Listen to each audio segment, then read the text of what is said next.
Myself Lohit Jindal, and I welcome you all in our next session of INMO Flashback series, guys.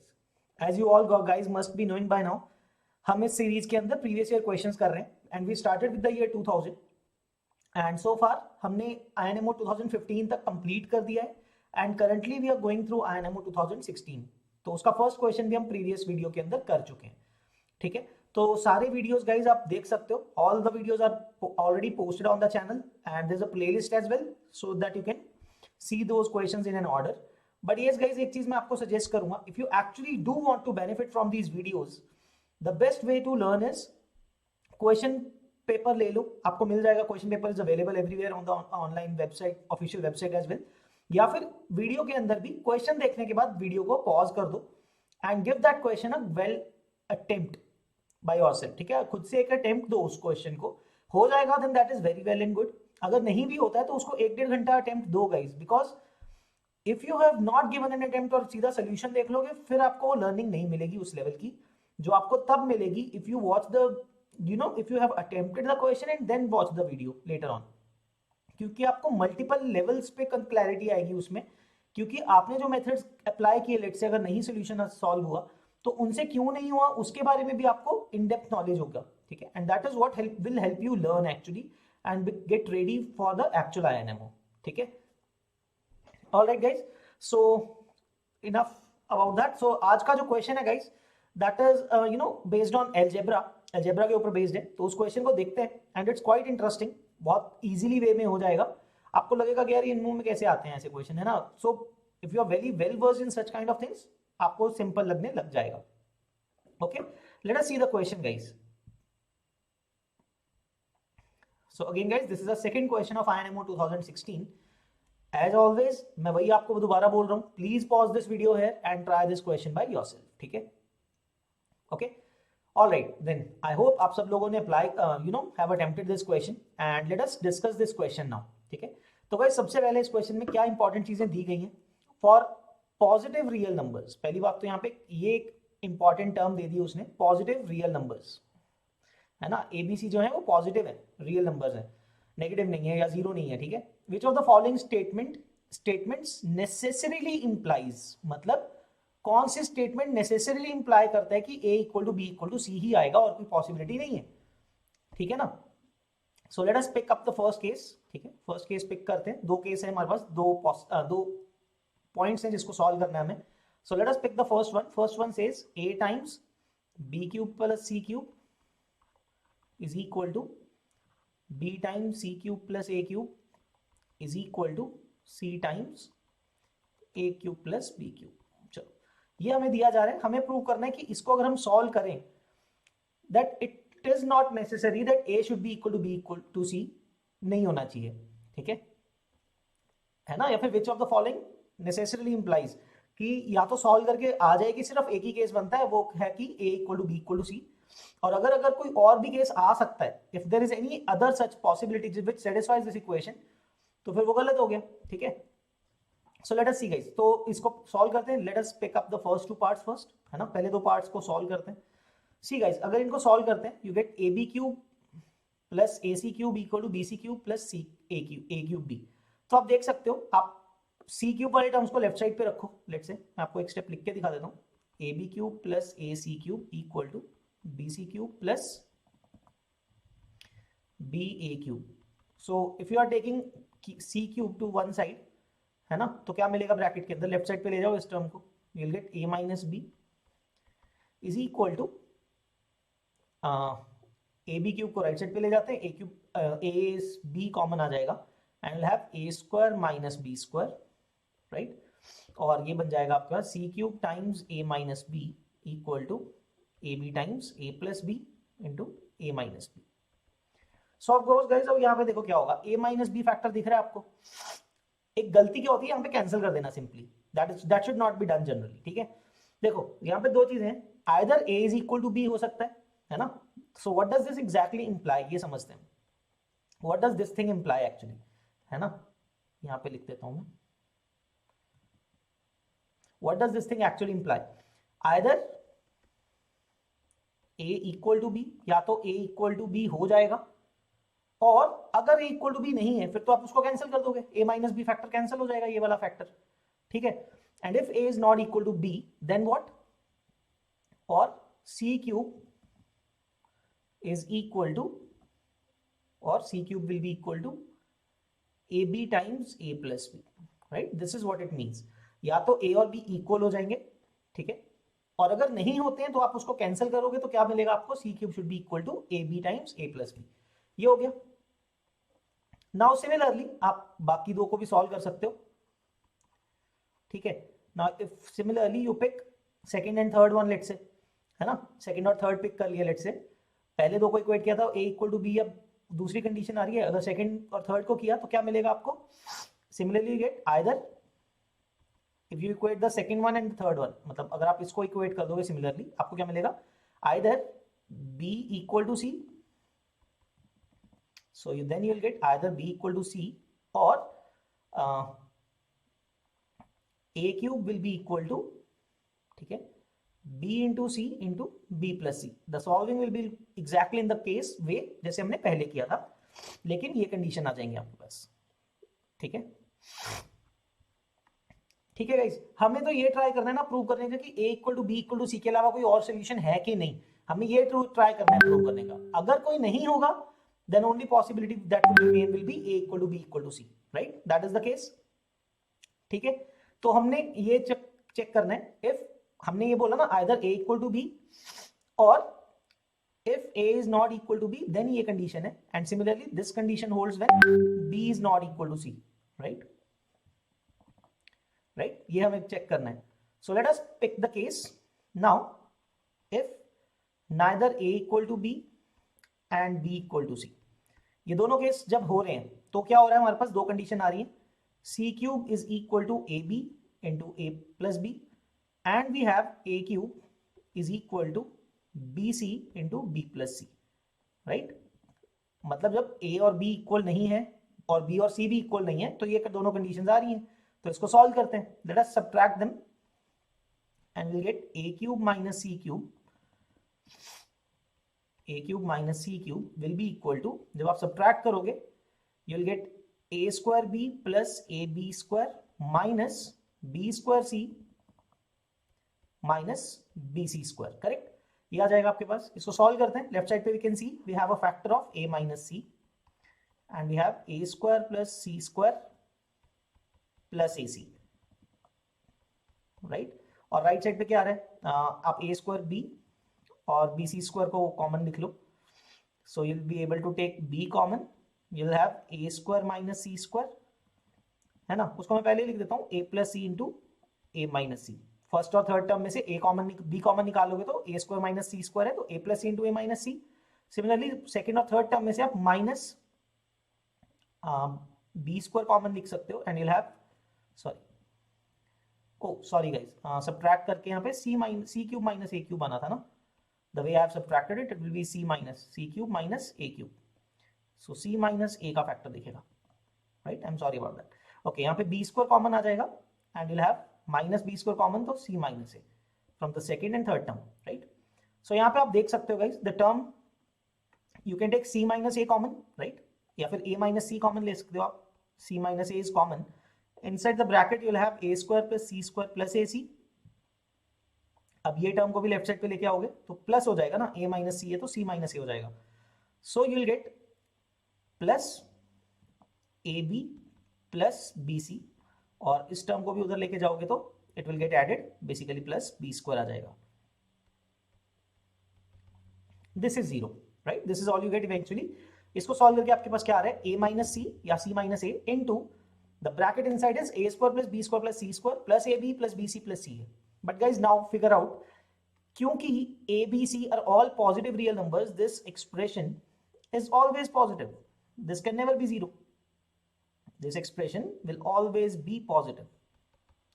So that can never be zero, which implies only possibility is a equal to c. Only possibility is a equal to c, है ना? In that case होना ही पड़ेगा। हम मान के चले थे कि a b के इक्वल नहीं है, b c के इक्वल नहीं है। Then after solving the remaining expressions we get that a has to be equal to c, ठीक है, a b के इक्वल नहीं है, b c के इक्वल नहीं है, but a equal to c आया ही आना ही पड़ेगा वहां पे, तो ऐसे केस में आना ही पड़ेगा। Now under that condition let us solve any one of them, इसको सॉल्व कर लेते हैं, ठीक है।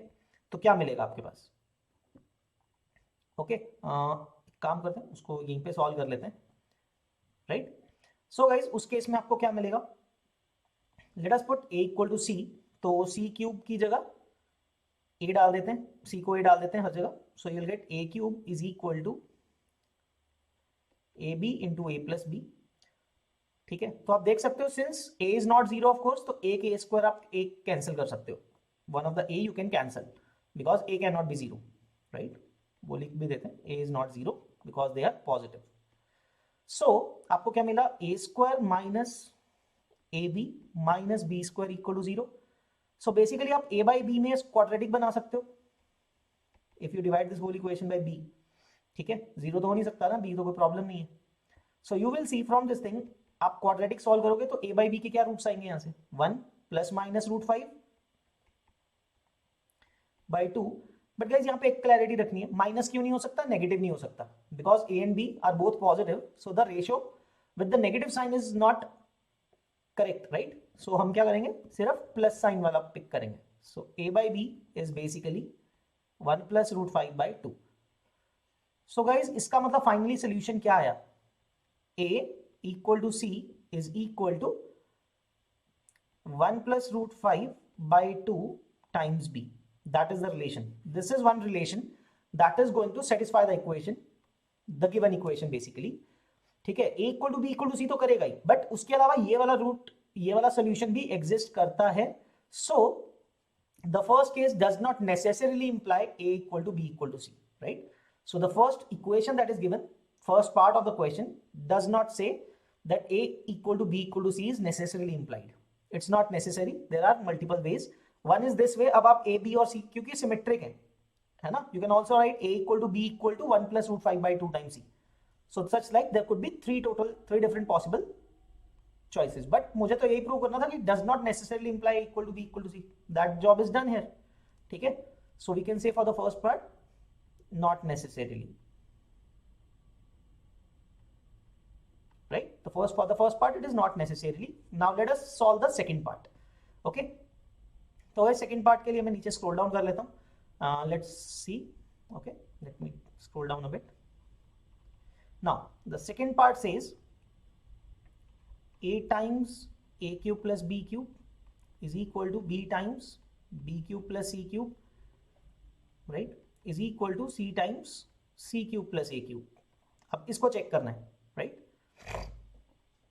सो गाइज अब क्या करेंगे, यहाँ पे गाइज एक ऑप्शन लेके चलना है, मतलब लाइक सी तीन टर्म्स है ए बी और C. Can I take an assumption that all three are not equal? First of all, let's say all three are distinct, है ना, let a b c are distinct,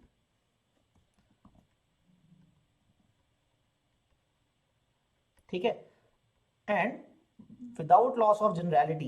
अब तीन numbers हैं A B C, तीनों distinct है, तो तीनों में से कोई एक तो सबसे बड़ा होगा, कुछ तो ऑर्डर होगा, है ना। So since A B C में साइक्लिक है, right, so without loss of generality can I say that let a equal to a b the maximum out of a B and c. Maximum है a तीनों में से, ठीक है। So under this condition what do we have, a is greater than b and a is greater than c. A b से भी बड़ा है, सी से भी बड़ा है, right. So guys, if a is greater than b and a is greater than c, so since I can say if a is greater than b, अब मैं अगर पहला प्रोडक्ट पिक करता हूं, दो टर्म्स इक्वल है, right, a into something is equal to b into something, but since a बड़ा है, ये दोनों क्वांटिटीज इक्वल हैं, since a is greater than b, तो a cube plus b cube, this will imply a cube plus b cube is actually lesser than b cube plus c cube, ठीक है ना। कैसे बोल रहा हूं ये बात मैं, अगर दो टर्म्स का प्रोडक्ट इक्वल है ना, और लेफ्ट हैंड साइड पे एक फैक्टर दूसरे साइड के एक फैक्टर से बड़ा है, तो जो दूसरा मल्टीपल रहा होगा वो उससे छोटा होना पड़ेगा, isn't it? That is simply like this, xy equal to ab है अगर, right, okay, I'll explain this thing. Okay, xy is equal to pq, let's say. Now if x is greater than p, what does this mean, actually इसको solve करके बता दो, x is greater then p ना, सो x और positive है सब कुछ, कोई प्रॉब्लम नहीं है, x by p is greater than 1. Now what is x by p from the equation, that is q by y, है ना, x by p is same as q by y, so which will imply back y less than q. ठीक है ना. Generally भी समझ सकते हो common sense से भी कि अगर दो टर्म्स का प्रोडक्ट इक्वल है और एक टर्म दूसरे से छोटी है या बड़ी है, तो उसका जो दूसरा पार्ट होगा वो ऑपोजिट वे में बिहेव कर रहा होगा. So just like this, a is greater than b, then the other part a cube plus b cube should be lesser than b cube plus c cube. Now which implies c cube greater than a cube, or you can say c greater than a, क्योंकि सब positive है तो इसमें कोई problem नहीं है. But isn't this contradictory, है ना. आपने शुरू किया था a greater than c से, but it is coming out c greater than a, which is contradiction, right? तो आपको गाइस कॉन्ट्राडिक्शन मिल रहा है जब आप स्टार्ट किया आपने विदाउट लॉस ऑफ जनरलिटी से कि कोई एक टर्म सबसे बड़ा है बाकी दोनों से, और एक कंडीशन को सॉल्व करके आपने शुरू किया, तो आपको क्या मिल गया, सी ग्रेटर देन ए आ गया, which is contradictory. So that means all three can not be distinct, that A B and C, ये तो कभी भी हो जाएगा ना, फिर इसका मतलब हर बार ये कॉन्ट्राडिक्शन आएगा कभी भी, किसी को भी मैक्सिमम मान लो. So it is always a contradiction, which means at least two of them are equal, some two of them, right, any two of them are equal, right? It implies, है ना, या फिर ये लिख सकता हूं, it implies all three are not distinct. ठीक है, तीनों डिस्टिंक्ट नहीं हो सकते. Now pick up any case, let a equal to b, what will happen if a is equal to b, again pick the first pair, a और b cancel हो जाएगा दोनों तरफ, and you'll be left with a cube plus b cube equal to b cube plus c cube.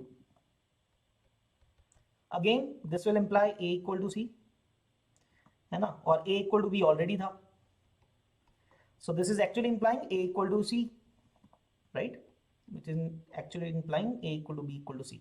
And you will see guys, कोई भी दो को equal मान लो यहाँ पे, ये तो मैंने ए और बी मान लिया, बी और सी मानोगे तो सेकंड और थर्ड में पिक कर लेना, इक्वेट कर देना, और अगर ए और सी मानते हो इक्वल तो फर्स्ट और थर्ड को इक्वेट कर लेना. So every time you will get the same thing, if any two of them are equal, the third one is again necessarily going to B equal to that, है ना. So in the end what does it mean कि इसमें आप कुछ भी कर लो, only possibility that is there for this equation to hold true is a equal to b equal to c for this one. So that means for the second one it is necessarily true.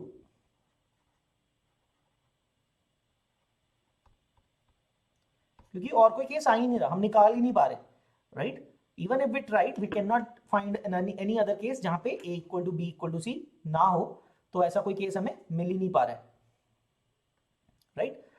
So that is it guys, that was the solution of this question. I hope you guys enjoyed it and learned something from this.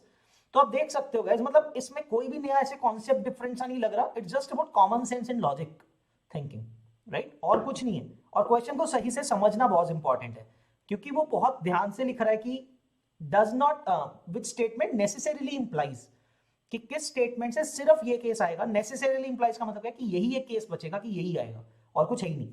तो first case में आया कि नहीं ऐसा necessary नहीं है, although that is true, but a equal to c equal to 1 plus root 5 by 2 times b can also satisfy that given equation. So it does not necessarily imply that a equal to b equal to c. Whereas in the second part, हमने try किया solve करने का, we got contradicted at that step and we found कि अगर अब तीनों को अलग मान लिया उसमें contradiction आ गया, मतलब कोई तो दो equal होंगे, और जब हमने कोई भी दो equal माने, the third one necessarily comes equal to that. तो a equal to b equal to c is the only possibility which satisfies the second one, so it is necessarily true, और या फिर necessarily implies a equal to b equal to c, right? So guys, I hope आप सबको मजा आया इस question को समझने में and you guys learned something from it, okay? So that's it from my end. So this was the second question of INMO 2016, right? So I hope it is clear. So in the next video we'll be coming back with the third question of INMO 2016. So we'll see you in that video, okay? Till then, take care guys, keep on practicing and all the best. Bye bye guys, take care. ISI aspirants, whereas for the JEE aspirants, मैं आपको guys एक अच्छा सा मतलब एक बताना चाहूंगा कि ये एक एग्जाम है जिसके बारे में जनरली काफी लोगों को पता भी नहीं होता, है ना. And other than that JEE aspirants को फायदा क्या है, क्योंकि इसका सिलेबस कोई ज्यादा डिफरेंट नहीं है। आईएसआई का syllabus is not at all much different from JEE maths, rather इस पेपर में तो सिर्फ मैथ्स ही आएगा, फिजिक्स केमिस्ट्री तो नहीं आएगी जेई एस्पायरेंट्स के लिए, सिर्फ मैथ्स है, right. And how is it useful, is it's like broadening your horizons, है ना। आप जेई के लिए भी प्रिपेयर कर रहे हो, आप साथ में अगर ये भी प्रिपेयर कर रहे हो, लेट्स से इसके अंदर अच्छा स्कोर आ जाता है, you can actually figure out कि हाँ क्या पता आपको मैथ्स में इतना इंटरेस्ट है, you might opt for this thing अगर आप इसमें सेलेक्ट हो रहे हो, right. Other than that, it will also help you in JEE aspect as well, because इसके अंदर हम इतने questions करेंगे, methods discuss करेंगे, all those methods and all will also be beneficial for you in JEE as well. वो methods तो same ही होंगे ना, maths तो maths है ना। So the syllabus is pretty much overlapping, and मैं अभी next slides के ऊपर आपको वही बताऊंगा कि syllabus किस तरह से overlap करता है ना, so that आपको एक idea मिल जाएगा। सो जेई एस्पायरेंट्स को ज्यादा टाइम भी वेस्टेज नहीं होगा, because it is actually relevant for them in JEE as well, तो उनके लिए टाइम वेस्टेज नहीं साबित होगा ये course, right, if they are opting for it. Rather वो आईएसआई के को भी एग्जाम को भी दे पाएंगे, बिकॉज उनको एक आइडिया लग जाएगा आप लोगों को कि आईएसआई में किस टाइप के क्वेश्चन आते हैं, है ना, और किस लेवल के क्वेश्चन आते हैं। And giving the test and all will help you in both the aspects, JEE as well as ISI exam as well, if you are going to give it. Okay, it is going to start from 28th of November. तो guys मैं इसके topic wise weightage के ऊपर आ जाता हूँ, although weightage के ऊपर हम बात नहीं करेंगे, I am just going to talk about, because weightage के ऊपर अभय सर ने वो वीडियो के अंदर बात की हुई है, जो कोर्स का वीडियो है पहले सर ने जब अनाउंस किया था, but I am trying to talk about the topics. जो टॉपिक्स आए हुए हैं वो आपके जेई के साथ कैसे मैच करते हैं, because most of you guys must be preparing for JEE who are watching this video, right.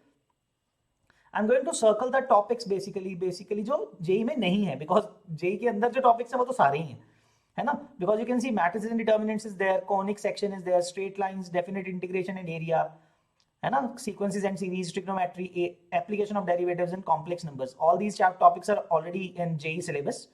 Sets and functions होता है, PNC होता है, permutations and combinations, LCD, limits, continuity and derivability, geometry and polynomials। हाँ, यहाँ पे difference आता है guys, the only to topics जो जनरली जेई के अंदर अब नहीं आते, एज सच डायरेक्टली जेई के अंदर नहीं आते, that is geometry, that is Euclidean geometry, not the coordinate geometry, है ना। कोऑर्डिनेट यहाँ पे कवर हो गया है, conics and straight lines and all circles वगैरह।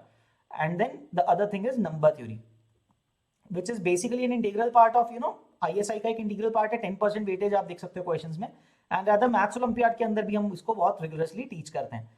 So guys, these two topics, number theory and geometry, actually these are very rigorously taught in mathematics Olympiad as well, है ना। तो ये दो टॉपिक्स ऐसे हैं which constitute of about 17-18%, है ना, इन दोनों को ऐड करोगे तो मिसलेनियस में भी कुछ क्वेश्चंस होते हैं जो थोड़े मैथ्स ओलंपियाड के रिलेटेड होते हैं, तो अबाउट 17-18% का जो रेशो है वो ओलंपियाड मैथ्स का है, जो कि जेई के अंदर नहीं होता है। So as I was saying, जो आईएसआई एस्पायरेंट्स हैं उन्होंने तो ये टॉपिक्स कवर कर रखे होंगे, वेयरएज जेई एस्पायरेंट्स ने ये टॉपिक्स नहीं कवर कर रखे होते हैं। So if you are enrolling in our batch, ये दोनों टॉपिक्स भी अच्छे से कवर किए जाएंगे, so it will help you a lot if you are going to give the ISI exam, right. तो ये जो दो टॉपिक्स हैं, these are out of the +1 +2 class 11th and 12th class syllabus, and these we will be covering in the sessions as well, इनके questions and all, right. So आप देख सकते हो यहाँ पे practically 80 to 83% of the syllabus is overlapping with the JEE and ISI. There's an overlap, है ना। या फिर आप ऐसा कह सकते हो, ISI का जो 80%, 80 to 83% of the syllabus है, that is same as JEE. So your majority part is covered for you, है ना, आपने कवर कर रखे हैं basis. The only difference is these two chapters, number theory and geometry, जो कि हम अपने सेशंस के अंदर आपको कवर भी करेंगे, right? So you'll not face that much difficulty if you're opting for this course, right? तो अगर आप किसी भी एक सेगमेंट में हो, like you are preparing for JEE and not for ISI, तो आप कर सकते हो आईएसआई के लिए with a small effort, and anyways this number theory and geometry that will be doing will anyways indirectly help you in JEE as well. ऐसा नहीं है कि उसका कोई काम नहीं है जेई के अंदर भी, वो आपको इनडायरेक्टली जेई के अंदर भी हेल्प करेंगे, right. Okay, that is about the topic wise weightage, rather कि क्या क्या सिलेबस ओवरलैप करता है, right. After this guys, as I said कि क्लास वाइज क्या क्या वेटेज है, लाइक 18.8% ऑफ ओलंपियाड मैथ्स जो मैंने आपको अभी बताया, like number theory and geometry है मेजरली इसके अंदर जो कॉन्स्टिट्यूट होता है, बाकी सब तो आपका 11th और 12th क्लास के सिलेबस के अंदर इंक्लूडेड है। So you can see combined they get about 81.2%, right.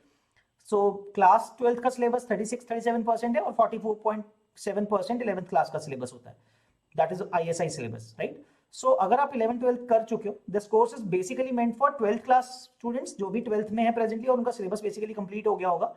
So basically they have covered complete 11th and 12th class syllabus, उनके लिए है. या फिर if somebody is dropping an year और सो 13th क्लास में है एक तरह से कोई अगर, तो उसके लिए एक कोर्स रेलिवेंट है.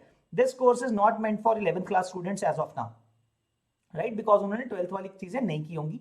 Although if somebody wants to learn it, like फिर वो है कि अगर कोई 11th क्लास का स्टूडेंट ISI प्रिपेयर कर रहा है तो इस कोर्स को ऑप्ट कर सकता है, but the thing is he might not understand the topics where the 12th class syllabus is being covered, so he'll have to manage by themselves, right?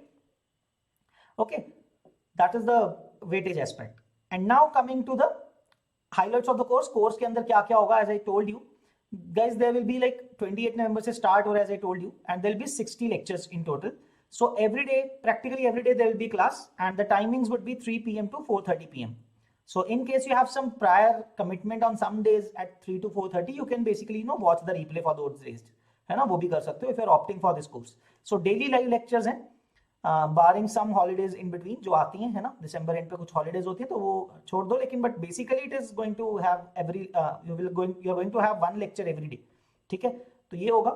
And overall in the 60 lectures you'll be also giving 15 tests, total of 15 tests.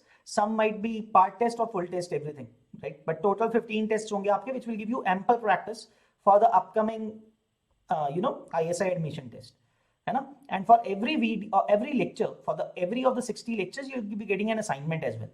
Daily assignment, छोटा सा assignment होगा जिसके लिए आपको बहुत ज़्यादा time नहीं देना पड़ेगा. You don't have to, carve out time from your JEE and all इसके लिए specially. So you can say 1.5 hour का session है और उसके साथ में half an hour, maybe 1 hour maximum for the assignment. Every day. So 2.5 hours के अंदर आपका ISI प्रिपेयर हो जाएगा साथ साथ में, and alongside that will help in anyways. JEE के अंदर तो सेम आता ही है, तो वो हेल्प करेगा ही करेगा. So it's like both ways आपका यूज हो जाएगा. वो जो आप 2-2.5 घंटा रोज लगाओगे, it will be beneficial for you in both exams, ISI as well as JEE. JEE aspirants ये ना सोचे हम इसके ऊपर 2.5 घंटा लगा रहे हैं तो हमें फायदा नहीं है कोई, तो जेई में भी वो हेल्प करेगा ही करेगा, right. And as I already told you, the target grade is class 12th and 13th. 12th class students जो भी 12th क्लास के एंड पे हैं, और 13th class students like you who are dropping an year और so, ठीक है. So that basically आपका थ्योरी पूरा कवर्ड होना चाहिए. You should be knowing the theory because we don't have the time in the 60 lectures to cover the theory portion extensively. So हम just skim through करेंगे, revise करा देंगे ऊपर से 5-10 मिनट में, और बाकी के टाइम के अंदर हम क्वेश्चंस करेंगे उसके pertaining, right. So that will give you a very good practice for ISI exam, right. So guys, these are all the details about the course, ठीक है. सो coming about the pricing of the course, that is about 5,555 rupees 0.55 after discount. Total price, initial price was 2,000. So after discount it is 5,555. And if you apply the code LJ Pro, right, you can click it. आपको अलग से लिखने की जरूरत नहीं पड़ेगी, description के अंदर जो लिंक है आप क्लिक करोगे, it will be automatically applied.